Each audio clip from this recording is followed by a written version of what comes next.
Muy bien, muchas gracias por la presentación. Buenas tardes, buenas noches a todos y a todas. Muchísimas gracias por el estoicismo y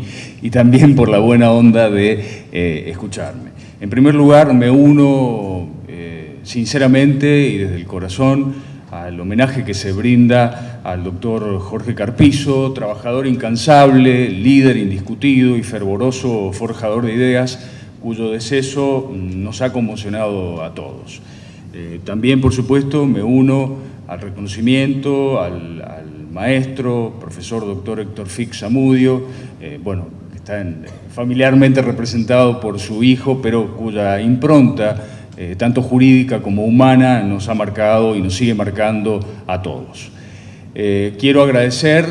a la Corte Suprema de Justicia del Paraguay, la persona del presidente, doctor Víctor Núñez Rodríguez, y en particular a la División de Investigación, Legislación y Publicaciones. También al Instituto de Investigaciones Jurídicas de la UNAM, en la persona del doctor Héctor Fix Fierro, acá presente, al Instituto Iberoamericano de Derecho Constitucional, a través, en este caso, del querido amigo y secretario ejecutivo del Instituto, el doctor Domingo García Belaunde, y, por supuesto, por último, pero no menos importante, al muy buen amigo Jorge Silvero, factotum un poco de esta, o al menos de mi presencia acá en este congreso, muy querido amigo paraguayo, él quiere mucho a Paraguay, pero bueno, ahora está viviendo en una etapa de limbo, es decir, no sé si decirle paraguayo, no sé si decirle paraguacano, o no sé si decirle mejiguayo, porque la verdad que tiene un punto ahí de conexión muy importante con México. Sin perjuicio de ello, sigue trabajando y mucho en pro del fortalecimiento de las instituciones de Paraguay, sea directamente o sea a través del Instituto de Investigaciones Jurídicas de México. El tema que voy a abordar, como lo mencionó, como lo adelantó el presentador, es uno más en relación con el control de convencionalidad. Si hacemos una mirada retrospectiva, tanto en la mañana, en la disertación del doctor Ferrer MacGregor, como en el panel que nos ha precedido, en la disertación del profesor Enrique Carpizo, como en la presentación muy profunda y muy importante del doctor Humberto Nogueira Alcalá, y además de otras disertaciones, se ha hecho alusión al control de convencionalidad. Prácticamente no tengo nada por decir, con lo cual lo más sano sería, estoy utilizando el potencial, decir buenas tardes, muchas gracias y hasta luego. Pero vamos a cumplir, sin embargo, no se alegren, voy a tratar de desarrollar algo sobre el tema del control de convencionalidad, pero voy a hacerlo de una manera lo más breve posible, lo más rápida posible, porque la verdad que todos los temas, o muchos de los temas que yo tenía previsto abordar, ya se han tocado acá. He dividido esta exposición en 7 partes, pero por supuesto no se asusten, que van a ser lo más escuetas y telegráficas posibles. En primer lugar, una rapidísima introducción. En segundo lugar, un acercamiento conceptual, reforzar algunos conceptos que se han dicho acá. En tercer lugar, analizar brevemente el fundamento y la finalidad del control de convencionalidad. En cuarto lugar, ver la metamorfosis de la edificación jurisprudencial del control de convencionalidad en el marco de la Corte Interamericana de Derechos Humanos. En quinto lugar, la vinculación del control de convencionalidad con el principio de adecuación normativa. En sexto lugar, el impacto que ha tenido el control de convencionalidad en distintos países latinoamericanos, donde ha dejado una impronta muy fuerte, e incluso ha provocado algunos movimientos sísmicos, algunos movimientos telúricos en algunos ciertos ordenamientos jurídicos muy importantes de nuestra región latinoamericana. Luego quiero hacer una brevísima reflexión acerca de ciertas aperturas dialógicas e influencias recíprocas, es decir, un marco de diálogo interjurisdiccional entre las cortes, tribunales constitucionales, salas constitucionales latinoamericanas y la Corte Interamericana de Derechos Humanos para llegar, para los que sobrevivan, claro, a algunas breves observaciones finales. Vamos rápidamente al primer punto, al punto de introducción. Bueno, como todos sabemos, una de las facetas sustanciales que marcan la relación del derecho internacional con el derecho interno se traduce claramente en que la eficacia real del primero, es decir, del derecho internacional, depende en buena medida también de la buena voluntad de los estados de los respectivos ordenamientos jurídicos internos, es decir, de la finalidad, que se logre la finalidad en cuanto a la fidelidad con que los ordenamientos jurídicos se vayan a conformar a las normas internacionales y las pongan en práctica. Visualizamos en nuestra etapa contemporánea la creciente trascendencia de los espacios de interacción entre el derecho interno y el derecho internacional. Lo vemos diariamente, todos los operadores jurídicos, cada uno en su plano, que cada día crece más estas áreas de intervinculación entre el derecho interno y el derecho internacional, lo que lleva a la necesidad, en el ámbito interno, de lograr o de buscar una articulación de este binomio de fuentes jurídicas a los efectos de buscar también una solidificación en materia de protección de los derechos fundamentales, sea por vía de normas o de cláusulas o disposiciones de derecho internacional, como también de derecho interno, constitucional e infraconstitucional. En el marco de lo que tiene que ver con la protección de los derechos fundamentales, o la protección de los derechos fundamentales, es una problemática concurrente o compartida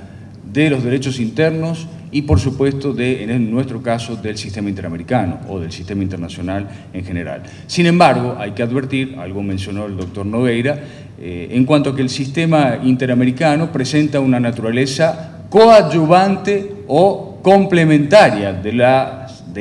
los sistemas internos. Por lo tanto, la pauta de agotamiento de los recursos internos que todos nosotros conocemos para poder llegar a la Comisión Interamericana, como sabemos hay que agotar los recursos internos, se da en favor del Estado, a los efectos de que el Estado logre, o procure al menos, solucionar o mitigar las consecuencias jurídicas o prevenir las consecuencias que pueden provenir de una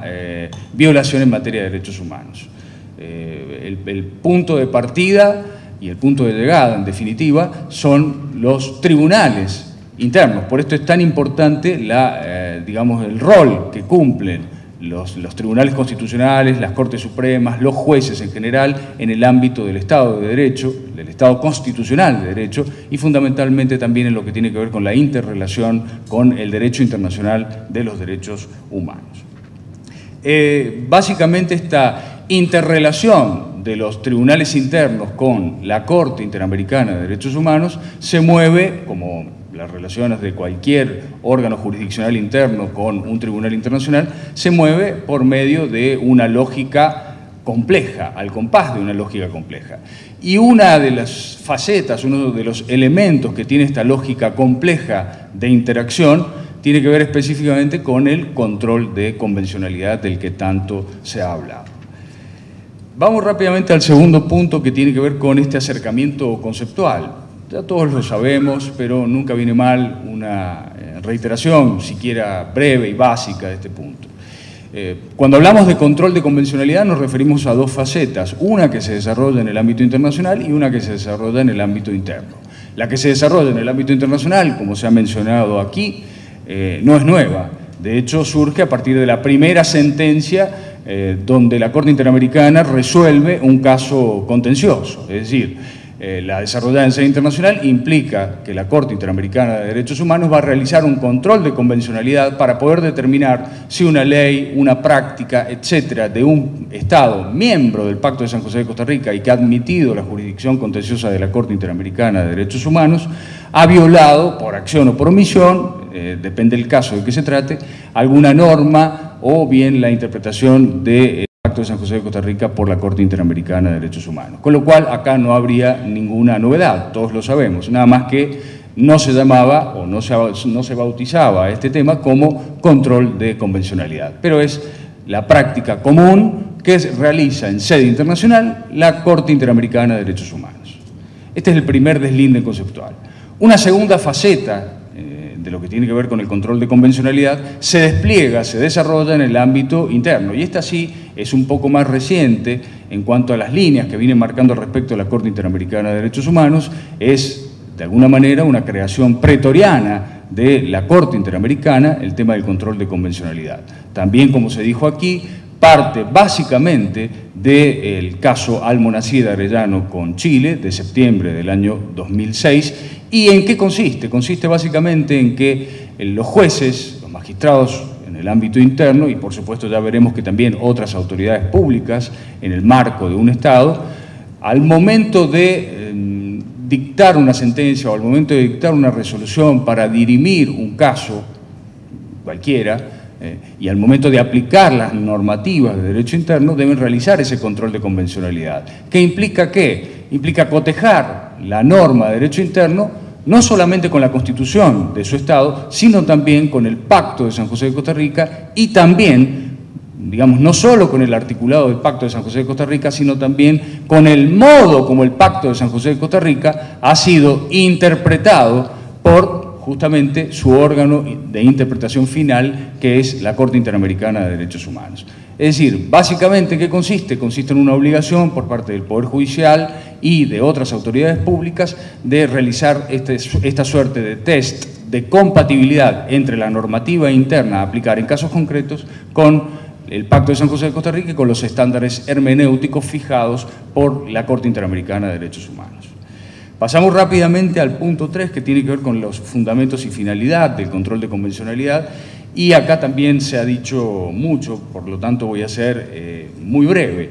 Decir, en primer lugar, algo que puede resultar obvio, pero me parece importante recalcarlo, que es que la garantía de los derechos fundamentales legitima y justifica tanto el Estado constitucional como al propio sistema protectorio interamericano. Es decir, son elementos de validación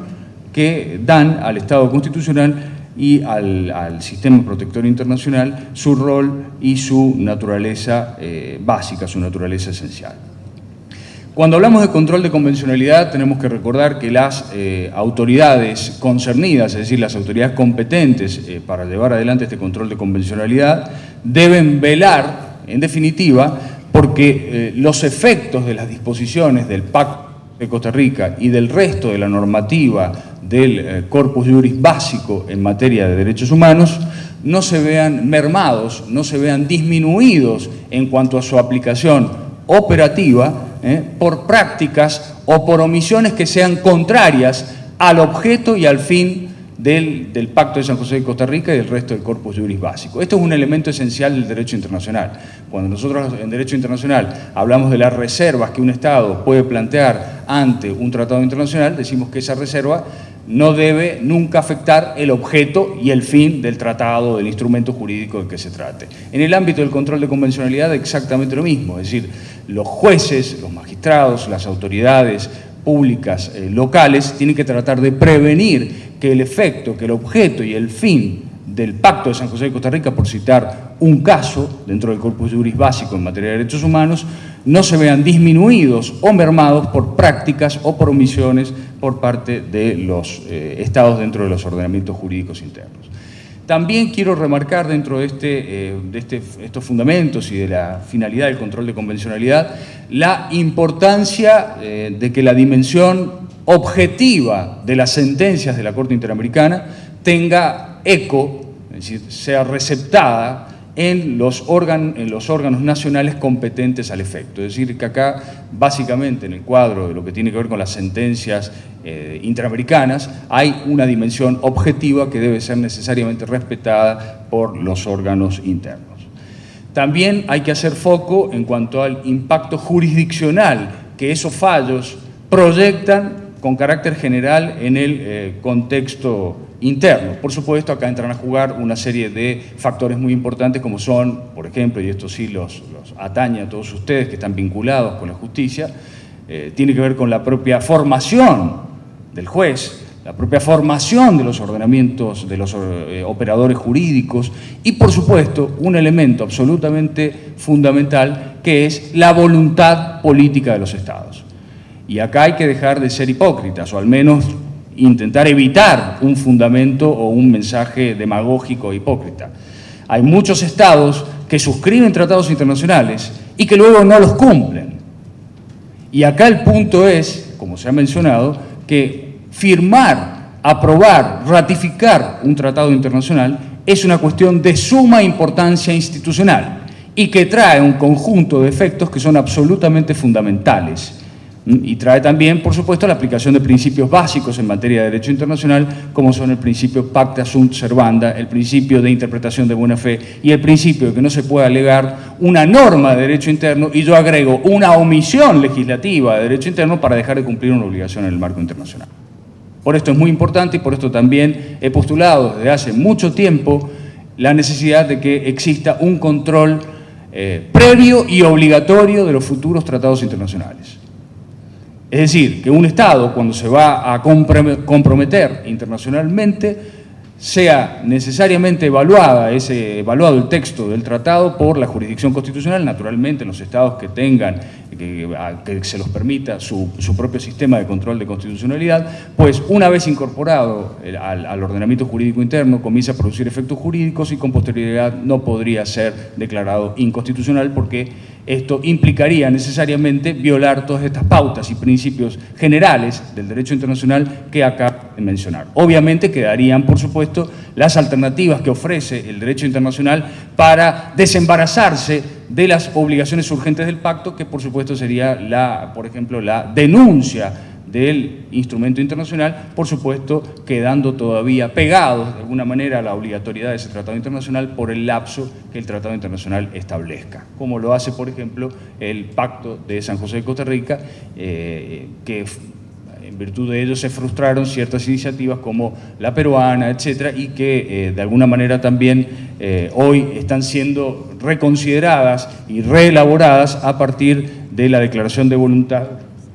propia de Chávez en materia del retiro de Venezuela, o el futuro retiro de Venezuela, según sus palabras, de la tristemente célebre Comisión Interamericana de Derechos Humanos. Hay un punto interesante que tiene que ver con el funcionamiento práctico del control de convencionalidad y que es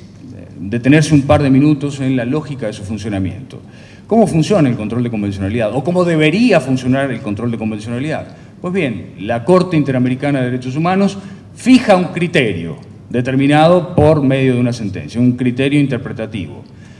Ese criterio interpretativo, desde mi punto de vista al menos, es un umbral, es decir, un punto de protección básico que puede ser naturalmente ampliado por las interpretaciones que realicen los ordenamientos jurídicos nacionales.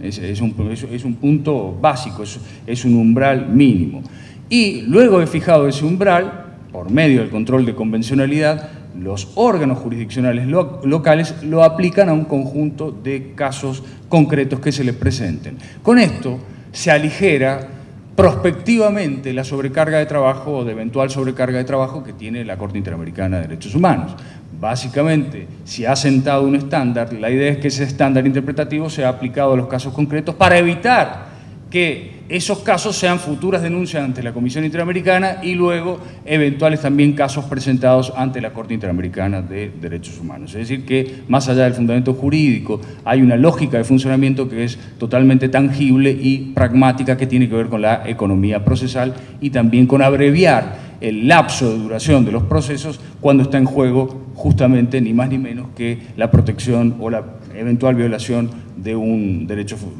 fundamental. Esta suerte de control de convencionalidad intraestatal, es decir, esa vertiente que yo les mencioné del control de convencionalidad llevado adelante por los órganos jurisdiccionales del Estado, obedece a una dinámica de irradiación de la jurisprudencia de la Corte Interamericana de Derechos Humanos hacia los Estados que han aprobado y ratificado la Convención Americana de Derechos Humanos y, por supuesto, han reconocido la jurisdicción contenciosa de la Corte Interamericana. Por supuesto, y acá en esta lógica de funcionamiento del control de convencionalidad, naturalmente recalcamos las pautas o los principios o las premisas de derecho internacional que les he mencionado recién: buena fe, pacta sunt servanda y la imposibilidad de alegar normas de derecho interno para dejar de cumplir normas de derecho internacional. ¿Cómo se ha edificado jurisprudencialmente este tema del control de convencionalidad en el marco de la Corte Interamericana de Derechos Humanos? Acá divido el tema en dos partes. En primer lugar, ¿qué sucedía antes de Almonacid Arellano? Porque hay que tocar ese punto, ¿no? Es decir, estamos de alguna manera reivindicando la labor del juez y expresidente de la Corte Interamericana de Derechos Humanos, el doctor Sergio García Ramírez, quien hablaba ya del control de convencionalidad con anterioridad a Almonacid Arellano, y también qué ha sucedido con Almonacid Arellano y con posterioridad. Vamos entonces al primer punto, muy rápidamente, que tiene que ver con la etapa pre-Almonacid Arellano. Acá hay varios votos razonados, cuidado, votos razonados concurrentes con la decisión que toma la Corte, pero votos razonados particulares del doctor Sergio García Ramírez, donde hace alusión al control de convencionalidad, por ejemplo, por citar algunos casos, en el caso Mirna Machank con Guatemala de noviembre de 2003, es decir, casi 3 años antes de la adopción plenaria por la Corte de esta expresión control de convencionalidad. También, y ya con un mayor grado de detalle, en el caso Tibi contra Ecuador de septiembre de 2004, en el caso López Álvarez con Honduras de febrero de 2006, y en un caso que atañe a Paraguay, que es el caso Vargas Areco, de 26 de septiembre de 2006, es decir, coincidentemente el mismo día en que se dictó el caso Almonacid Arellano. Pero claro, acá hay que hacer una matización. El uso que hacía el doctor García Ramírez en cuanto a esta expresión, control de convencionalidad, básicamente se refería a entender a la Corte Interamericana como un tribunal constitucional o convencional supranacional, es decir, un perfil naturalmente que tiene que ver con la función de la Corte y no se dedicaba a analizar esta suerte de segunda dimensión de la que yo les he hablado recién, es decir, el desarrollo del control de convencionalidad en el marco del derecho interno. Pero sí debemos analizar y debemos reivindicar, digamos, la labor del doctor Sergio García Ramírez, desde mi punto de vista, juntamente con el doctor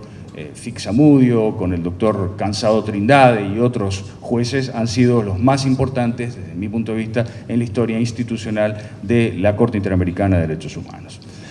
Ya hablando de los primeros fallos que comienzan a referirse y a utilizar plenariamente por la Corte a esta denominación de control de convencionalidad, el multicitado caso Almonacid Arellano contra Chile, del 26 de septiembre de 2006. Yo mencionaría también el caso Trabajadores Cesados del Congreso versus Perú, de noviembre de 2006, noviembre del mismo año, el caso La Cantuta contra Perú, también de noviembre de 2006, y mencionaría como una primera etapa el caso Boyce versus Barbados, de noviembre del año 2007. El caso Almonacid Arellano, como todos ustedes saben, inaugura esta faceta o este proceso en cuanto a la utilización del control de convencionalidad, y en el párrafo 124 de la sentencia, la Corte Interamericana dice que, bueno, que los jueces, más allá de otras cosas, lo voy a decir rápidamente como para poder ubicarnos en el tema, los jueces o el Poder Judicial deben ejercer una especie de control de convencionalidad al momento de dirimir los casos concretos y al momento de aplicar las normas internas a ese caso concreto. Adviertan la terminología. La Corte Interamericana en Almonacid Arellano habla de una especie de control de convencionalidad por parte de los jueces. Esto se repite en el caso de La Cantuta versus Perú, donde no se menciona este tema, o no se menciona, digamos, no se hace alusión en un desarrollo más amplio del control de convencionalidad, sino simplemente en el caso de La Cantuta se reenvía a lo que se dijo en el párrafo 124 que les acabo de citar de Almonacid Arellano. Hay un avance o una evolución en la materia en el caso Trabajadores Cesados del Congreso versus Perú, que fue dictado un par de meses después de Almonacid Arellano. Acá ya la Corte Interamericana, con más fuerza, con más enjundia, con más énfasis, dice que los jueces y el Poder Judicial están obligados a realizar no solamente un control de constitucionalidad, sino también un control de convencionalidad, y avanza diciendo incluso ex oficio, es decir, sin petición de partes. Es decir, acá vemos claramente un punto básico en la evolución. Es decir, ya no se habla de una especie de control de convencionalidad, sino que se habla del deber de los jueces y del Poder Judicial de desarrollar no solo el control de constitucionalidad, sino también el control de convencionalidad, y además de esto, que puede ser realizado de oficio, por supuesto dentro del marco de los sistemas procesales, etcétera, etcétera, de cada uno de los países. Normalmente se omite una referencia al caso Boyce contra Barbados de noviembre del 2006, y bueno, puede ser, porque acá la Corte Interamericana tal vez incurre en una suerte de tautología, pero me parece una tautología útil, si es que hay tautologías útiles, pero me parece que en este caso sí puede ser considerado como una suerte de tautología, porque en esta dicen en el caso Boyce contra Barbados que en la tarea de desenvolvimiento del control de convencionalidad, ello implica discernir si una norma o un acto internos son o no convencionales. Claro, estamos hablando del control de convencionalidad, por eso digo que tal vez el razonamiento sea un tanto tautológico, porque dice, en la tarea de desenvolvimiento del control de convencionalidad implica discernir si una norma o un acto internos son o no convencionales. Pero me parece interesante continuar con la cita donde dice, o donde trata de aclarar, y dice, o sea, no alcanza con limitarse a evaluar si una norma es inconstitucional, sino que la cuestión debe girar en torno a si la misma es también convencional. O sea, se debe decidir, los jueces deben decidir si restringen o violan los derechos reconocidos en el Pacto de San José de Costa Rica. Un nuevo paso se da en el caso Cabrera García y Montiel Flores contra México de noviembre del año 2010, un caso también muy interesante, donde la Corte Interamericana acá dice que los jueces y órganos vinculados a la Administración de Justicia, en todos los niveles, ya no habla de jueces, magistrados, etcétera, acá dice los jueces y órganos vinculados a la Administración de Justicia en todos los niveles, es decir, que va ampliando el marco de cobertura del control de convencionalidad. Están en la obligación de ejercer ex oficio un control de convencionalidad entre las normas de derecho interno y la Corte y la Convención Americana sobre Derechos Humanos. En el caso Hellman se da un nuevo paso. El caso Hellman es un caso relativamente reciente, Hellman contra Uruguay, de febrero del año 2011, donde amplía el espectro de cobertura del control de convencionalidad y dice que no solamente es función del Poder Judicial llevar adelante el control de convencionalidad, sino de todos los agentes o de cualquier autoridad pública y no solo del Poder Judicial. Y otro tanto se corrobora en el caso recientemente mencionado por el doctor Nogueira, el caso Atala versus Chile, muy reciente, de 24 de febrero del año 2012, donde a su vez se cita un fallo que normalmente no se alude, que es lo que dijo en el caso López Mendoza contra Venezuela de 1 de septiembre de 2011, manifestando que con base en el control de convencionalidad es necesario que las interpretaciones judiciales y administrativas, cuidado, interpretaciones judiciales y administrativas y las garantías judiciales se apliquen adecuándose a los principios establecidos en la jurisprudencia de la Corte Interamericana de Derechos Humanos. Como el tiempo es muy escaso, voy a ir muy rápidamente ya concluyendo, si me permite unos minutos más. Acá hay una conexión muy fuerte, intrínseca, entre el principio de adecuación normativa y el control de convencionalidad. Y esto por lo que se dijo esta mañana, prácticamente la totalidad de las sentencias de condena de la Corte que dicta la Corte Interamericana de Derechos Humanos tiene que ver con la violación a los artículos 1.1 y 2 del Pacto de San José de Costa Rica, donde establece no solamente la obligación de los Estados de respetar, sino también de garantizar. Y acá garantizar supone el deber de los Estados de tomar todas las medidas necesarias, incluso a través de decisiones jurisdiccionales, es decir, que hay que desterrar este punto de que el Pacto de San José de Costa Rica solamente se lo puede cumplir con leyes o con decretos del Poder Judicial, del Poder Ejecutivo o del Poder Legislativo, sino que también, y obviamente un instrumento muy útil, es justamente la labor de los jueces en este punto.